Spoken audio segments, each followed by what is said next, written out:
السلام علیکم ناظرین، آج کا ہمارا عنوان ہے اردو گنتی اور ہندسی گنتی کو ہم نے سیکھنا ہے۔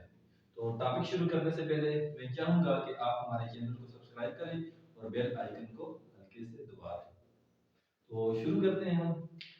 ابھی ہمارے پاس اگر ہندسی گنتی ہے تو اس کو میں لکھ لیتا ہوں اردو میں ہمارے پاس ایک جو ہوتا ہے ہم ایسے لکھتے ہیں، سیدھی لائن ہم لگا لیتے ہیں۔ ایک کے بعد اس کو اب میں اردو گنتی میں جب لکھوں گا اردو میں ہم نے اس کو لکھنا ہے الف یہ اے کاف ایک۔ ہندسی گنتی میں ہم اردو میں دو کو لکھتے ہیں اس طرح،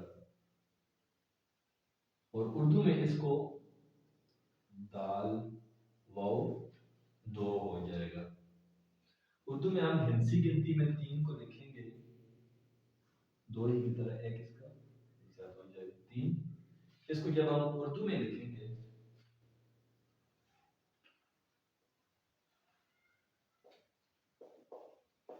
تین۔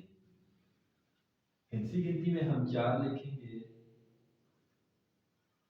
اس طرح، اور اس کو اردو گنتی میں ہم اس کو چار ہو جائے گا۔ اس کے بعد ہم کریں گے پانچ جو لکھیں گے ہندسی گنتی میں پانچ ہو گیا، اس کو اردو میں ہم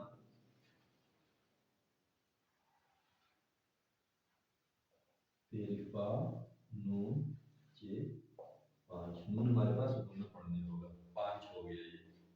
آگے ہم چھ لکھتے ہیں۔ ہندسی گنتی میں ہمارے پاس جو ہوگا چھ